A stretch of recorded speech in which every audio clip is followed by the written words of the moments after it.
نو ابو هریره به هم دا تپوس کو نو یو ځل ورته رسول الله مبارک تفصیل وکړو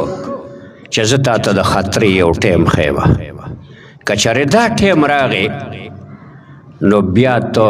د دنیا د زندګۍ نه لاندې د ځمکې د لاندې طرف دا د ځان دپاره غوره وګاڼه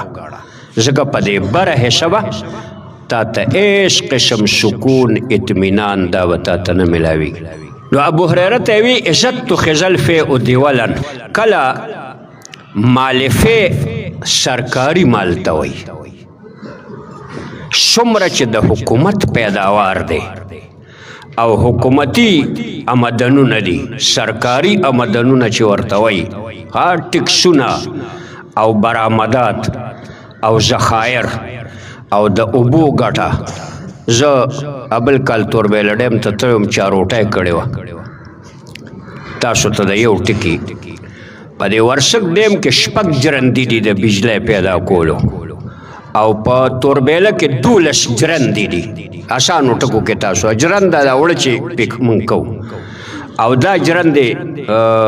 بجلی پیدا کوي دې خو هغه افسران هم ولاړو نو هغه ما ته بیا تپوس وکړو چې دا جرندې چې تا مونږ ته وښولې ځکه هغه مونږ سره ګرځېده او په هغه دغه د یوې جرندې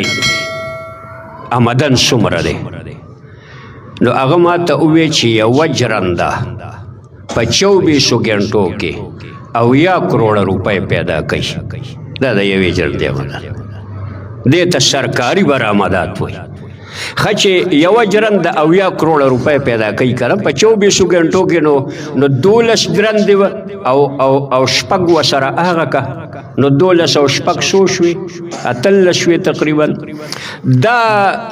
دا یوه جرنده 80 کروڑه روپۍ د ورځې پیدا کوي نو حساب تاسو ولګوئ صرف د دې څومره آمدن شو دا ما ته هغه افسر وویل نو ما چې یاره د دې خو مونږ په اشارو مونږ خو بجلی پسې په سترګو ړانده شو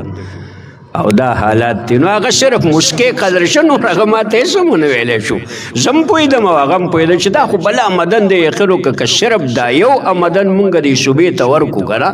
نیمې ورکو څلورم حصه یقین وکړه که زمونږ هېڅ هم ضرورت راشي کله چې د ملک پیداوار دا خپل ملکیت وګڼلی شي چې دا زما دی مړه بس چې زه پې څه کوم هغه به کوم او واطواع الرجل امرأته او سړی به د خپلې ښځې غلام جوړ شي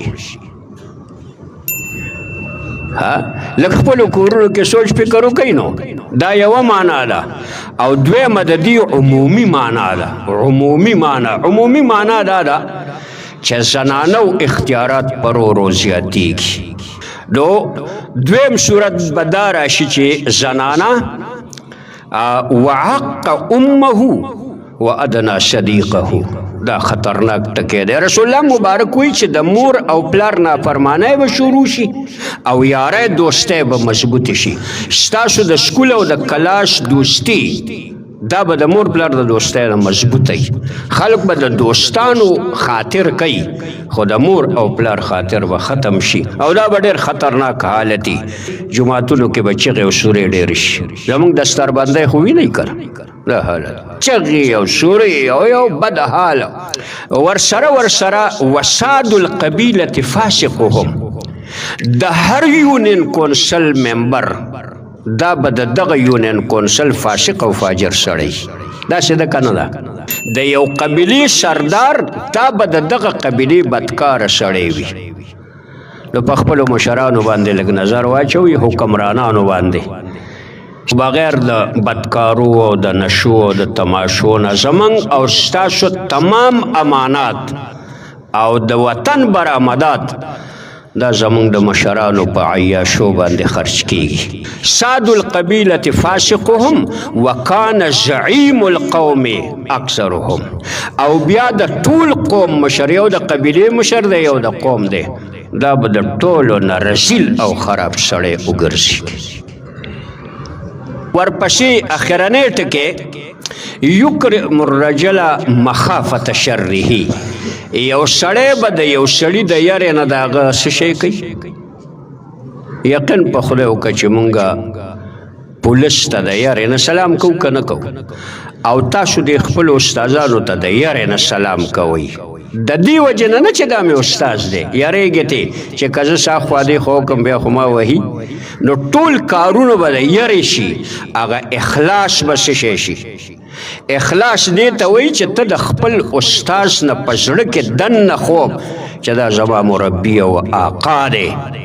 او د ده مخکې ته سر ټیټ کې نو دا به ستا دپاره کمالي او که نه ته صرف د دې یارې نه چې که زه داسې ونه کړم زړه دې نه مني خو که داسې ونه کړم بیا ماته دا ستا غداري ده دا ستا دوکه ده دا ستا د کامیابۍ لار نه ده استاز له په زړه کې دننه ځای ورکول او د هغه احترام دا د بچي حق دی او دا تاله فایده درکوي او که ستا زړه کې نه یو هسې ته نو دا تاله فایده نه درکوي بلکې څه شی دی هسې یو وخت به تیر شي